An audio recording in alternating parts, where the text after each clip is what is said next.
Hello there. I'm just here to talk briefly and to introduce a wine that I tasted recently on a plane. This is the third of 3 wines that I tasted while flying in premium economy with Emirates between Dubai and Brisbane. This is the red wine that was on offer. It's a wine from the commune of Saint-Julien in the Médoc in Bordeaux. It's a wine called Sarget de Gruaud Larose. It's the 2014 vintage of that. And Sarget de Gruaud Larose is the second wine from Château Gruaud Larose, one of the top estates in Saint-Julien.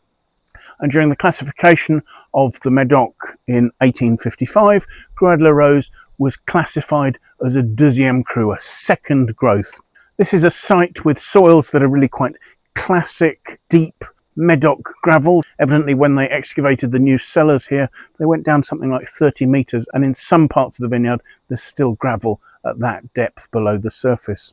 This is described as Garonne gravel from the first quaternary, and evidently that means it settled more than 600,000 years ago.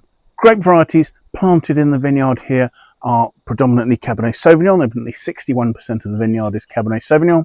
There's 29% of Merlot, 7% of Cabernet Franc, and 3% of Petit Verdot. Now, an estate was established on part of this vineyard in 1725 by a knight, Joseph Stanislaus Gruaurd, with the assistance of a relative of his, Joseph Sébastien de Larose.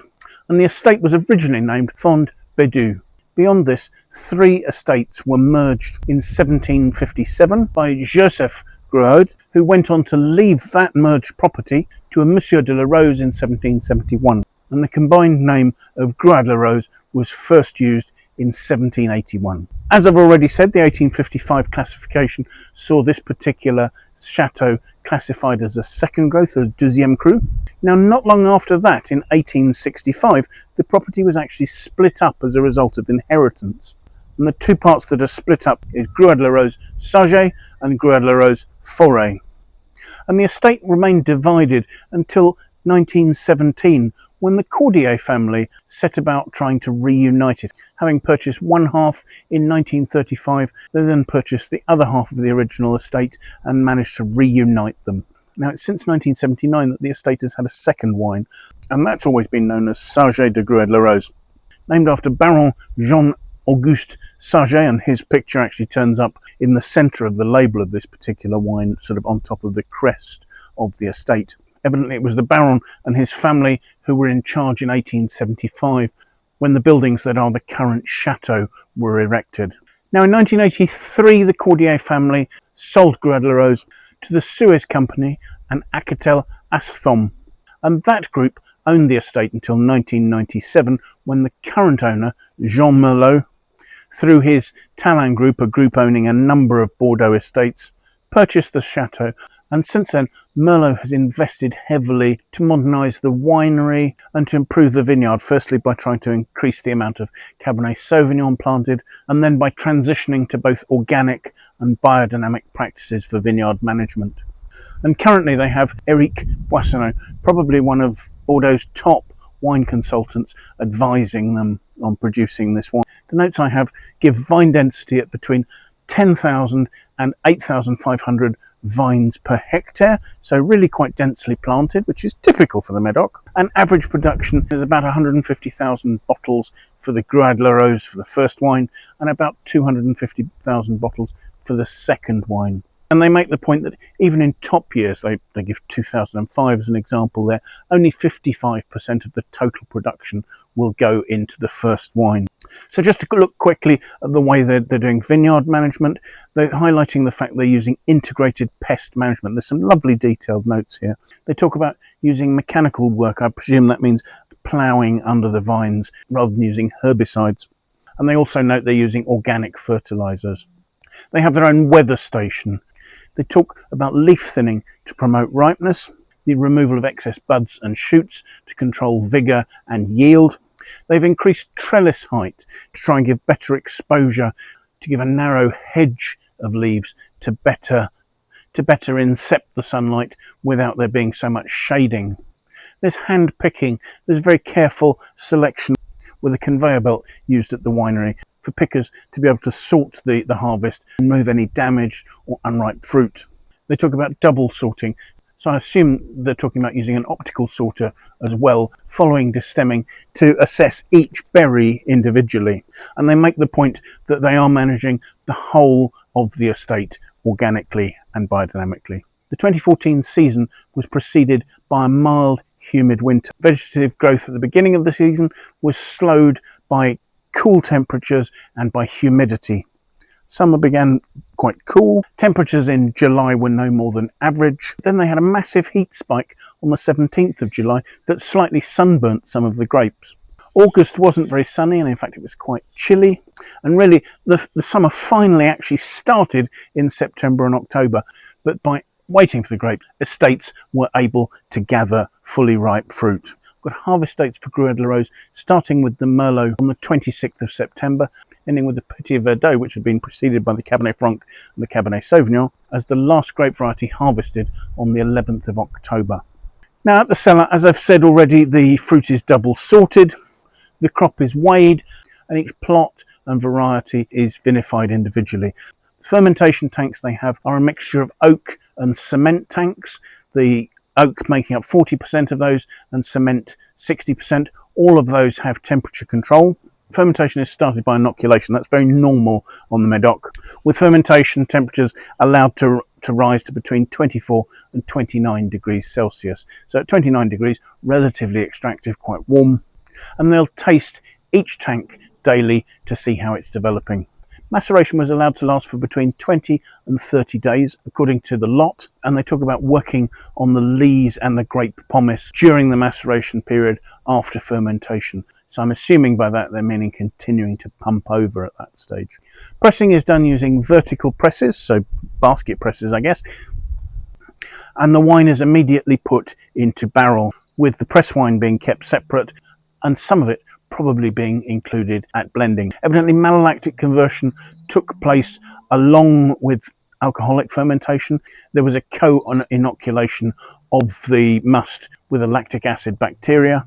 The final blend for this wine, the Sarget de Gruaud Larose, ended up as 70% of Cabernet Sauvignon, 22% of Merlot, and 4% each of Cabernet Franc and Petit Verdot. The wine aged in oak for 14 months. That oak was all French oak. It was barriques, 225 litre barrels.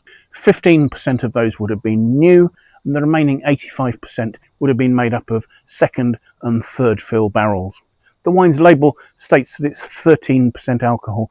On the technical notes, however, they say that more exactly it's 12.92%, and the wine currently has a Wine Searcher aggregated critic score of 88 out of 100. I really quite enjoyed the wine. I thought there was a potential that it might have been a little bit harsh. However, I thought it worked quite well. It had acquired a mellowness and a smoothness that was appealing. So anyway, do please watch the tasting, and I do hope you'll enjoy it. Hello there. Today I'm flying on an Emirates Airbus A380 between Dubai and Brisbane as part of my trip back from Europe to Auckland.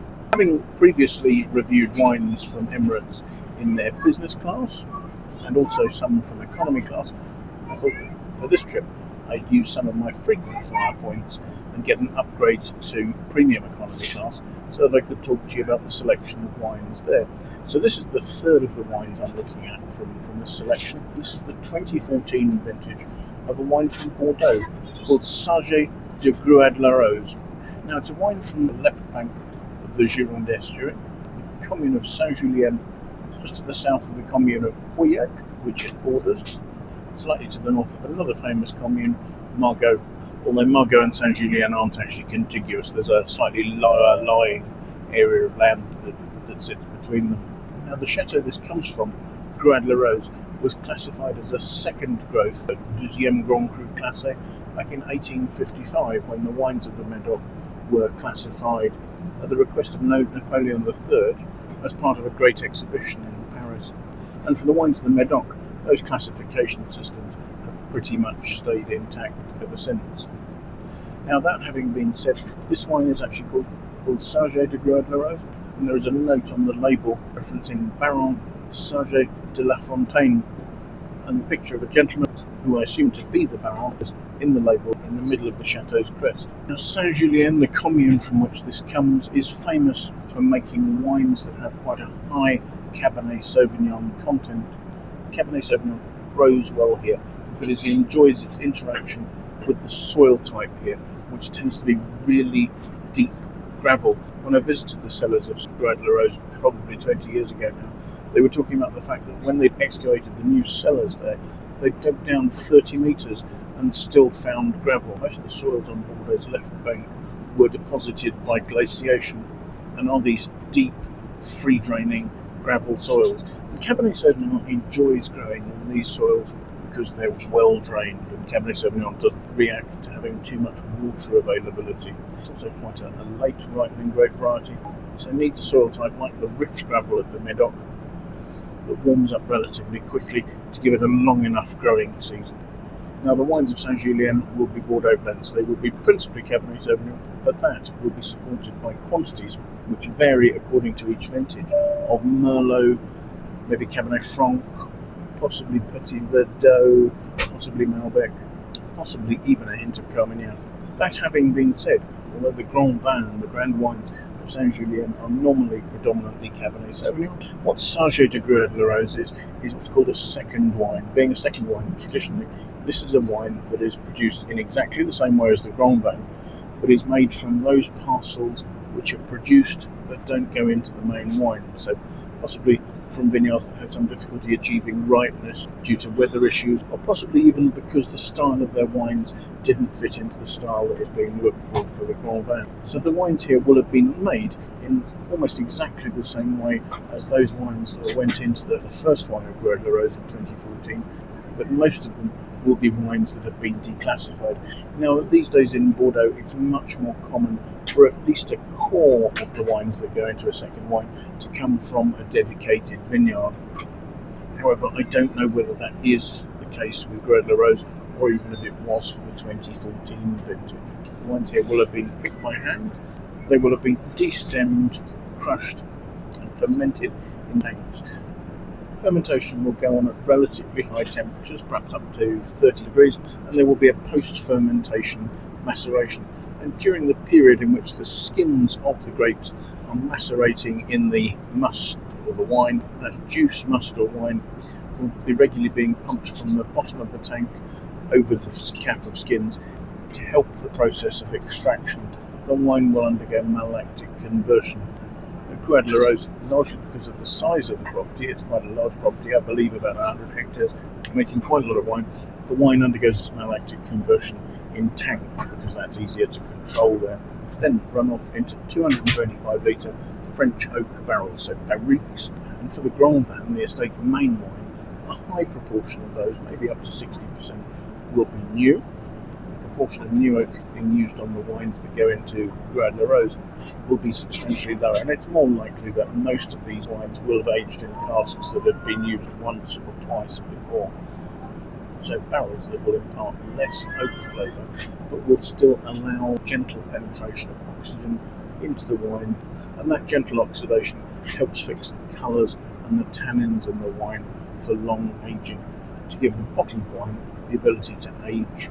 And the wine will stay aging in barrel for at least 12 months. I should imagine a Gruaud Larose probably more like 18 months. So let's see what we make of it, shall we?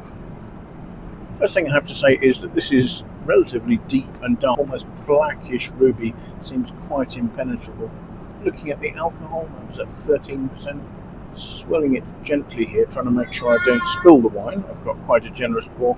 I think it is possible to see legs forming quite readily on the side of the glass there, and I think that's mostly the wine will have plentiful tannin, helping to make it more viscous. So let's see what we make of the aroma, shall we? The aromas are restrained and elegant. Initially, they're more on the red fruit sort of end of the spectrum, more sort of dark red plum, red currant, cranberry, perhaps a hint of mulberry, but also some very well integrated oak notes. There are hints of cedar, but it's mostly expressing itself as an earthy graphite note. Then when I come back to it, That's when I'm starting to see some classic notes of sort of cedar and maybe red currant that I would be expecting to see from a Saint-Julien.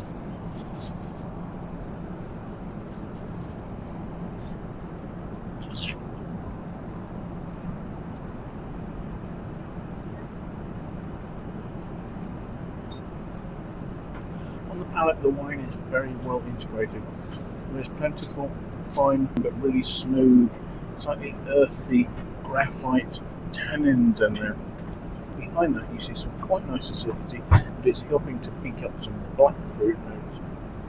But the core of the wine is quite tight. There's almost a hint of bitter licorice to it before it softens a little to give notes of dams and bullets, those sort of dark stone fruit, dark plum type fruit. The acidity does lift the wine, and there are some quite classic cassis type hints, but they are just hints, they're not dominating the wine style.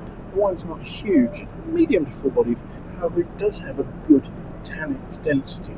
Its alcohol's well in check, and its fresh acidity is helping to lift some perfume out of what is quite a dense mid-palate.